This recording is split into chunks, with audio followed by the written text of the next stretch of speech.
ब्रेकनंतर स्वागत. आपण पाहतोय मुलुख महाराष्ट्र. बातमी आहे कोल्हापूरमधून. कोल्हापूरमध्ये 16 मार्चपासून हेल्मेट सक्ती लागू होणार आहे. नो हेल्मेट नो एंट्री हे अभियान आरटीओच्या माध्यमातून राबवलं जाणार आहे. याला सक्ती असं नाव नसलं तरी मात्र हेल्मेट नसेल तर किणी आणि कागल नाक्यावरून शहराकडे एंट्री देणार नाही अशी भूमिका प्रशासनाने घेतली आहे.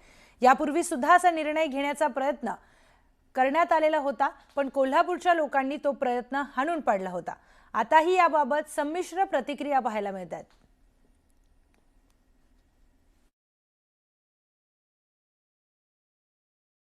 सिटी लेवलला आता ट्रॅफिक वाढतच चाललंय. त्यामुळं आप कंट्रीतनं येणाऱ्या ज्या गाड्या आहेत त्यांचं प्रमाण वाढलंय.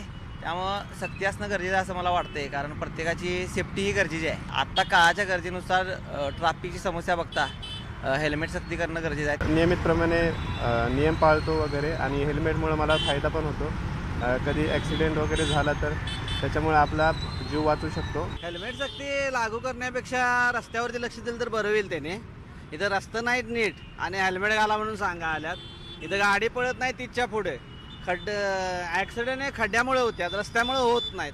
त्यापेक्षा प्रशासनाने खड्ड्यावरती लक्ष दिलेलं बरं.